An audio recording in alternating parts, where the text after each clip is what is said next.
নমস্কাৰ বন্ধু বান্ধৱীসকল, মই ইয়াত দুপৰীয়াৰ ভাত বনাই আছোঁ দেই।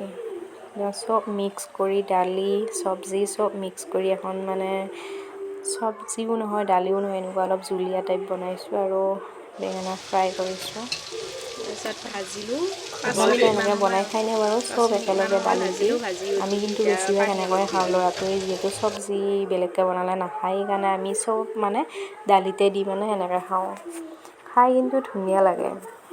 ইয়াতে থকা মানুহবিলাকে কিছুমানে চাম্বাৰ বুলিও কয়, তাতে অলপ তেতেলীৰ ৰস দি দিয়ে, ধুনীয়া লাগে খাই।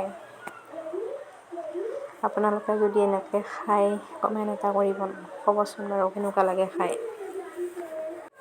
চব চব্জি দালি এনেকুৱা অলপ সময় ভাজি পানী দি দিলোঁ। তাৰপিছত অলপ সময় উতলিব দিম 10-20 মিনিটমান সময়। তাৰপিছত ধুনীয়াকৈ একদম চব্জি অলপ পানীটো যাব, চব্জি তব্জি চব সিজি যাব, ধুনীয়া লাগে মানে খাই। লাষ্টত আৰু ধনিয়া পাত আৰু পিঁয়াজৰ পাত অলপ নতুনকৈ ওলাইছে নহয় এতিয়া, খাই ধুনীয়া লাগে। সেয়া অলপ দি দিম আৰু এতিয়া পানী চানী দি ঢাকনিখন লগাই দিছোঁ। এয়া 10 মিনিটমান পিছত পূৰা উতলি আছে আৰু অলপ সময় উতলিব দিম বাৰু। উতলাৰ পিছত ধনিয়া আৰু পিঁয়াজৰ পাত অলপ দি নমাই দিম। আমি দৰঙীয়া মানুহ হয় যিহেতু, দৰঙীয়া মানুহ আমি চবেই জাল দিয়া বুলি কোৱা যায় আৰু আপোনালোকৰ ফালে এইটো কি বুলি কয় মই নাজানো। আপোনালোকে কোনোবাই ক'বচোন বাৰু কমেণ্ট কৰি কি বুলি কয়, দালি বুলি কয়, মিক্স দালি নে কি বুলি কয়। এয়া মোৰ দালি হৈ গ'ল।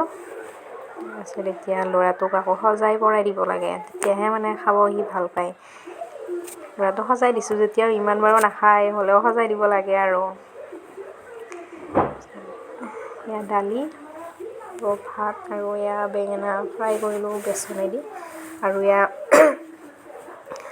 পিঁয়াজ আৰু নেমু টেঙা আৰু অলপ লাল শাক আছিলে, লাল শাক বুলিয়ে কওঁ আমি বাৰু।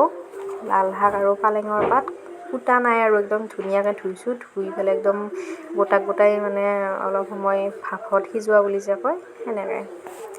এয়া হৈ গ'ল আমাৰ দুপৰীয়াৰ থালি বুলি নহয় আৰু